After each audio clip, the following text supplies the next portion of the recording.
Okay, so part two. We're still First Avenue. Well, still, that's the last place I lived in Huntingburg. So, First Avenue part two. I was thinking this because it was just obviously this is probably more years spent in this house than any other house. So there's a picture I put at the front of this video of the house that Corey did for me. Corey got for me.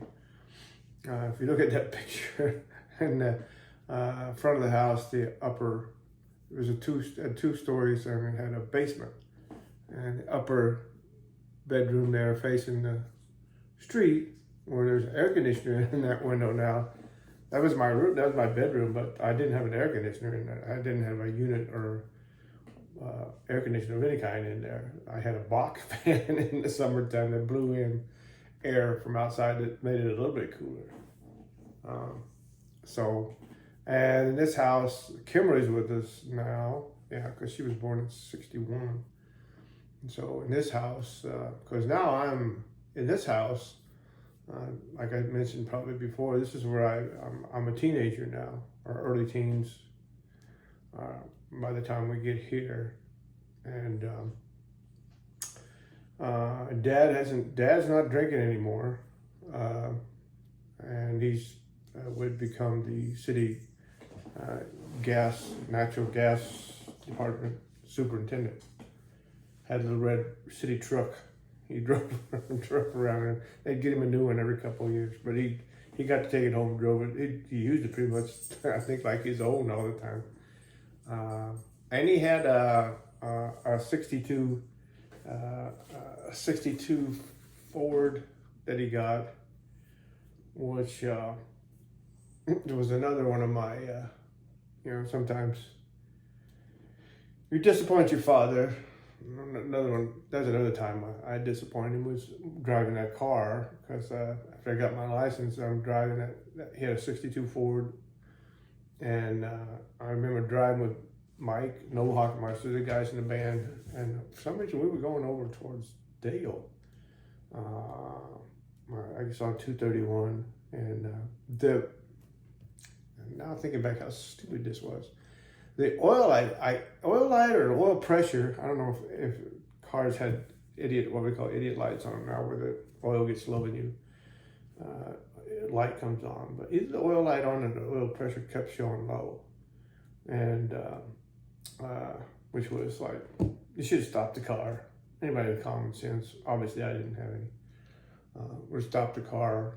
So anyway, me and Mike and I don't know what we were doing, something involving the band. If we were going towards Dale, we were probably going over to see or practice with the bass player and drummer that we had. They were from over that way, St. Minard, I think. And so, but the oil pressure was low. The lighter indicators were showing low, and so I don't know what we're thinking. I'm like asking Mike and Hawk, what and it's like, don't worry about it. Right. And so somewhere about halfway, on this trip to Dale and back, somewhere we began hearing this knock in the engine. And it's like, we just ignored it. I don't know what we thought it was going to go away. And eventually, boom, the engine stops. Well, in hindsight now we know that through a rod, because the oil pump had gone out, so you weren't getting any oil. You didn't get any oil pressure because there's no oil in there. The pump, no oil to pump. You don't have oil in your engine, it's gonna stop, and it did. And I remember having to get back home somehow and tell Dad, and I was like, I guess we stayed out somehow. We got information back to him because we don't have cell phones. But anyway, he came out there in that city truck to get the car, and he said, and he was mad. He was mad, and deservedly so. And he didn't say too much, except just in a very stern voice, just get in it. and he had some chains in the back of that city truck, that little city truck. Hooked it up to the bumper of that Ford, and pulled it back to town with us in it. You know, me and Hawk and Mike, and we got it to the front of the house. And he gets out of the truck real fast. You know he's mad when he doesn't say much. He's probably madder than he didn't say much of anything. He just got out of the truck once the car was in front of the house and pulled the chain off, threw it in Chuck and on the back of the truck, and he went in the house. That was the last, you know. I don't know if he didn't say anything because I was with my friends or what, but it was stupid, and you know, that was his car, you know. I mean, and we didn't have much money, and yeah, I regret that. That was bad. I mean, I was total disappointment of my father. That was probably one of 3 big times that I disappointed Dad. Of course, by this time, I got my first car. I think my first car was a 1960 Ford. I think it was $200 I paid for it or something, or Dad paid for it, but well, maybe I paid for it. I was working part time, but it burned oil like crazy. But hey, it was my first car. I was just excited to have a first car. So, I also had somewhere along the line I had a 1955 Ford that I bought. It was more problems than it was worth. Ended up eventually parking it in the front of the house. It just was so bad. We used to call it the Frog. But it did have some nice custom wheels on it, and I remember putting that in the demolition, you know, it just had so many problems. But there was a demolition derby that used to come through town every year, and or they used to have a demolition derby in coordination with the county fair, I think. So I had the guy that I was working at the bowling alley then, because Marty, I can't remember his last name, the manager there. I was telling him, you know, I got this car. You interested in driving this car in a demolition derby? If we can get it started, yeah.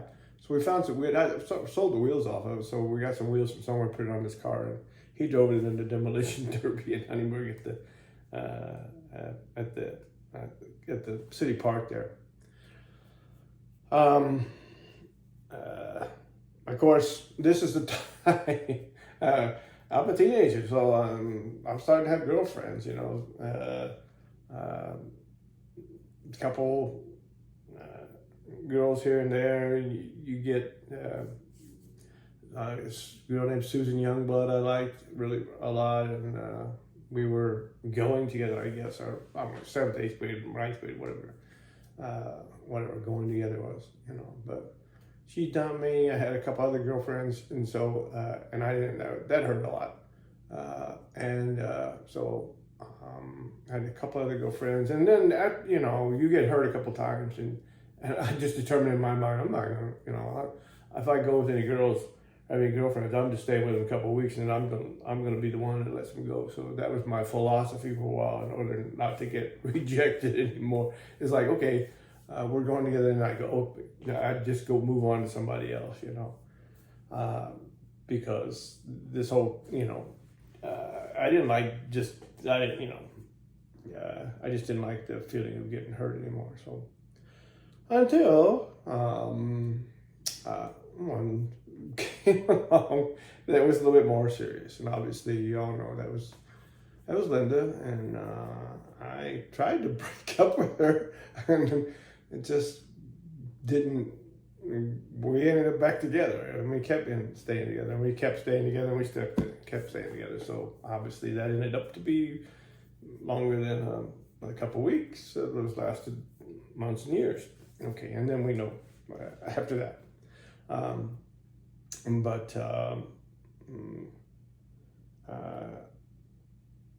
The other bit, one time I think,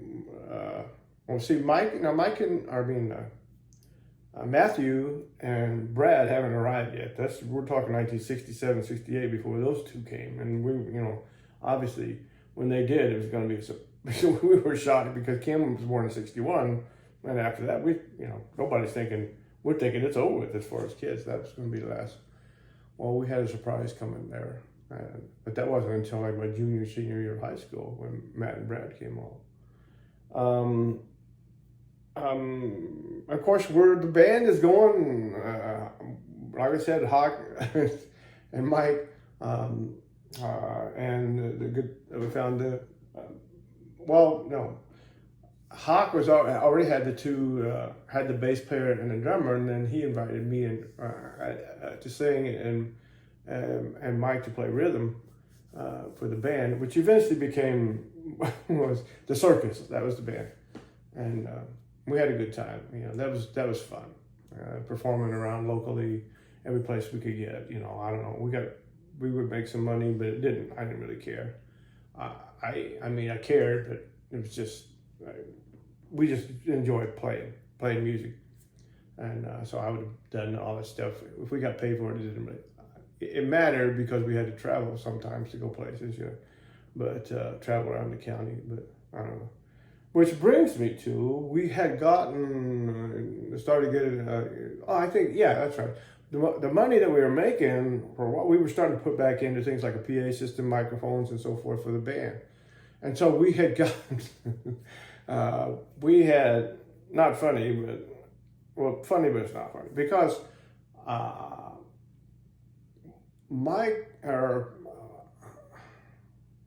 someone, either a relative or someone that Hawk knew, had a trailer that they had been using to haul their band equipment around in. And I'm pretty sure it was Princeton where the trailer was at. And so I'm driving an old 1955 Chevy that Dad had gotten from somebody that owed him $50. And he had this old 55 four-door Chevy, 6-cylinder, straight stick on the column. And we went over, took that, and Dad gave it to me, or anyway, he let me use it anyway. So that was a pretty good car. I mean, it was kind of banged up, scratched up on the outside, but in the interior was like the seats back in it. It was 1955. I mean, it was bench seats in the front and the back. It was like those seats back then. They were like sitting on sofas or something, And so.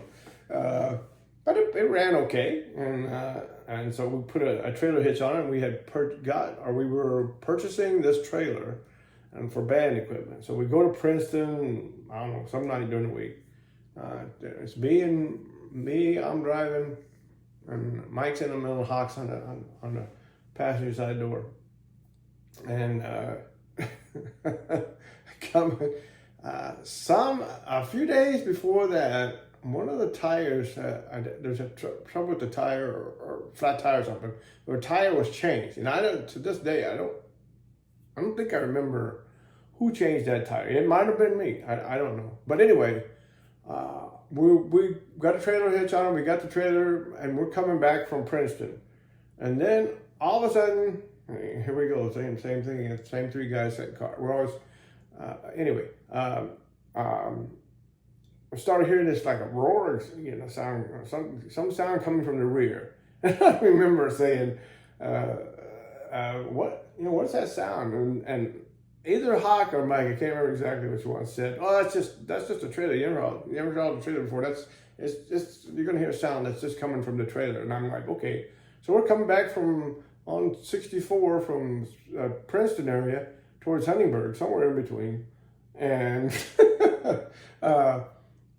And all of a sudden, you're driving and it's like, one side goes down, and I remember looking out inside, and I'm watching the tire that just came off the rear of the car, heading that way, and I'm looking in the rearview mirror, and we're starting to swerve. The trailer's starting to swerve all over the place, and obviously the tire, the lug bolts had worked loose, and the tire had come off.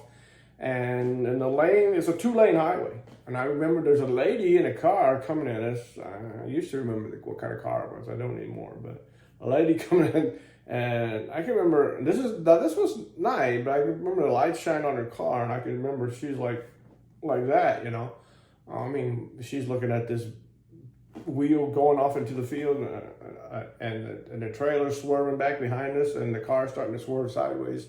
And anyway, she safely got by without hitting us or the trailer or the tire. And but we're like, I'm trying to hold things together here, but the car just started sliding sideways after that tire came off. And the trailer went one way and we went another way. And we ended up sliding sideways for a while, and then it turned over on its side, and then it turned over on the hood or top, and just slid for a while, and then finally we came to a stop. Now we're in a day before seatbelts or anything like that, and you know we're upside down in this car, and Mike and Haggard talking like, you okay? Yeah, I'm okay. How Tim? And I was just kind of stunned for a while, you know. I wasn't hurt or anything. I was just kind of stunned. And so I didn't say anything for a while. And so Mike says, I think Tim's dead. And I said, I'm not dead, stupid. Let's go. Come on. So we got out of the car. Eventually, the state police came by. And he, I don't know what, I guess he called for a record, radioed for a record to come out there and get the car and the trailer. And he took us home. He took us all to our house. He dropped me off at the house. Well, I don't know what time it is. And all I know is Mom and Dad were asleep in bed. And so I come in the house and I'm going, how in the world, what am I going to say, So I go into bed, Mom and Dad's bedroom, and there I was laying down asleep. And I, and I go, Mom, Dad, and they're like, ooh. And I said, I had a car accident. And they both just sat up. I went, what? I said, I'm okay. I just turned the car over. And so, they were just scared to death, at first. And I said, it's okay, except that I messed up another car. So that one, it wasn't so disappointing. I didn't feel like I did before when I threw Rod in his car, but that one really was, it was just an old car that he had gotten, and he was letting me drive it. So, but it was still, it was kind of messed up because we were just getting a trailer so we could haul our band equipment around, and so that all went literally sideways. So another one of my adventures.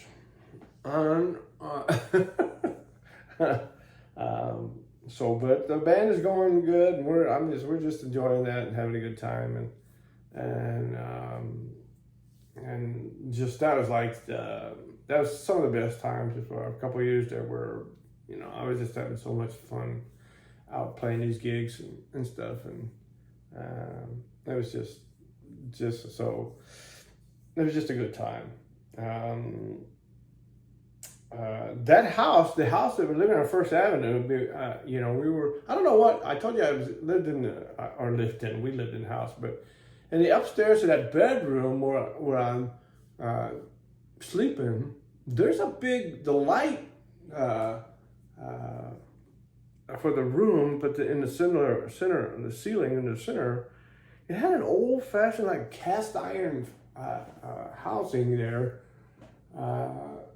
that the electrical outlet came in, and it had these screws or big screws or something that, and I don't know. I'm sitting there. I don't know what I'm doing. But I'm laying there in bed one day, and I'm just looking up at this fixture. And something must have been not quite right about it or something. Maybe, but I'm like, it's just one time we just think, I wonder how, that's a big. It's hard to describe, but it's the whole light housing, or whatever you want to call it, up there was big. It had a couple big screws that you could see that held it in up there. And so for some reason, I climbed up there. I guess I could reach it off of the bed and unscrewed that. And I don't. It's the most amazing thing because this envelope fell out. And it's like, what? I open up this envelope, and it's a stack of $5 bills. I'm like, what in the? So it ended up being like $75, $75. Now this is 66, 67, somewhere along there. And so $75 then, that's probably like, maybe like 200 today, you know? And so I didn't, at first I was like, being my own selfish, greedy, you know, I'm thinking, oh shit, I hit the jackpot here. You know, I'm going, you know, anyway, I thought I had a lot of money. $75 in your pocket for a teenager at that time was a lot of money. And so at first I wasn't going to tell anybody, and then I go.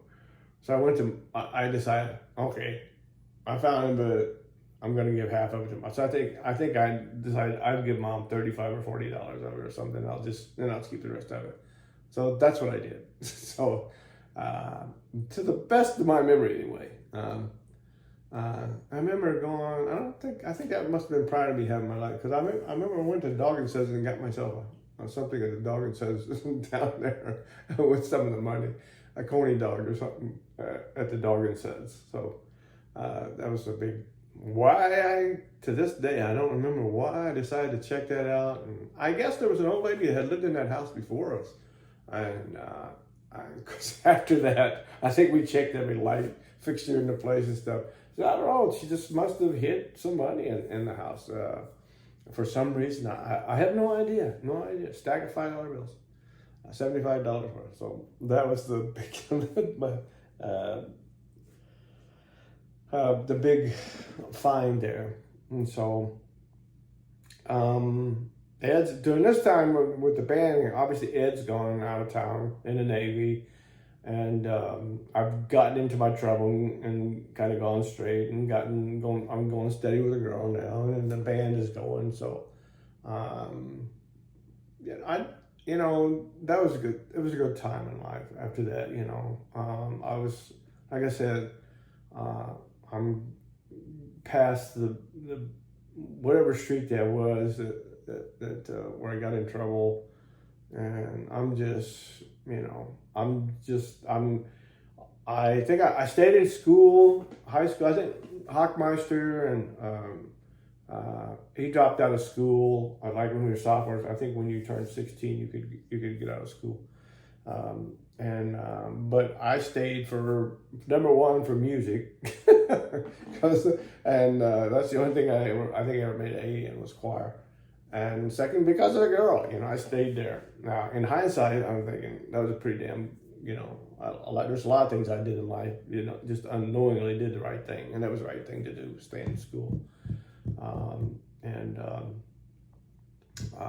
So that's a couple. That's what's happening about this time. So we're gonna have to make a part 3. Okay, the song that I'm doing on this for this video is who else? Merle Haggard, 1967. I threw away the rose, kept the wine, threw away the rose. This is again, it's just it's one of those. The first time I heard it on the album, I just liked it. I don't remember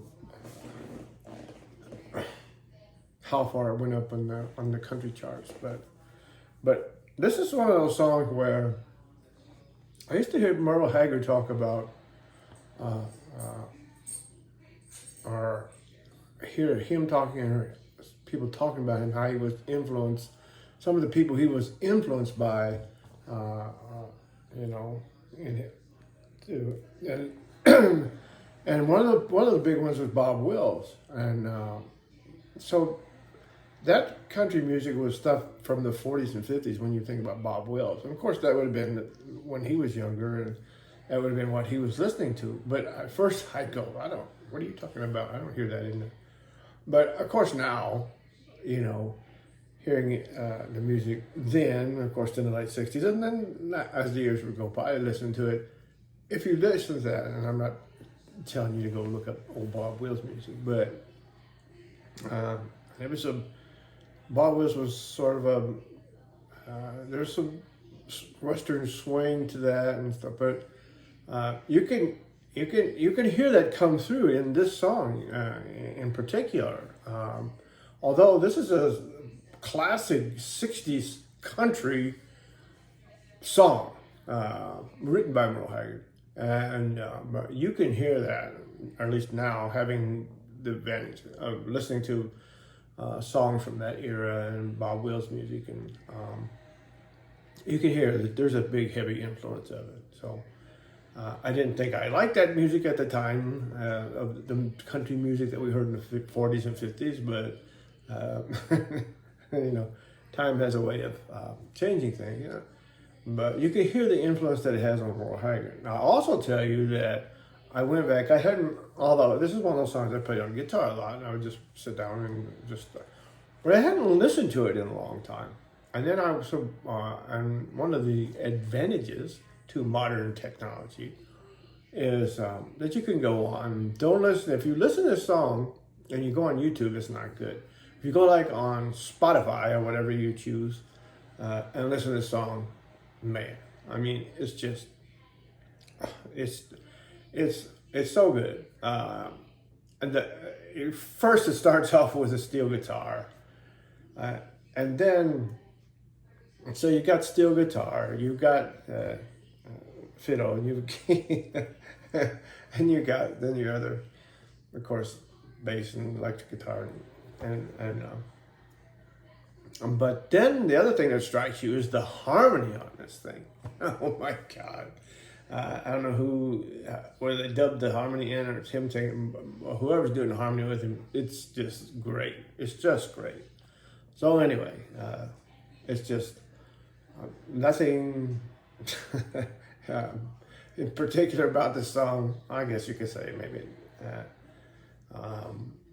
the meaning of the song now, but because when the first time I ever heard the song, I didn't have anything. I wasn't drinking alcohol at all, probably.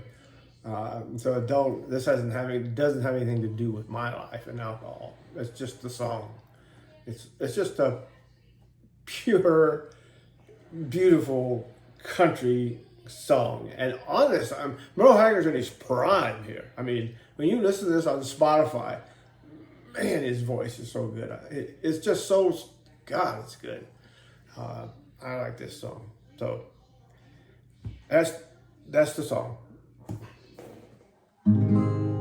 Once I lived a life of wine and roses, and I drank a lot back then for one concern. Success for me lay just around the corner.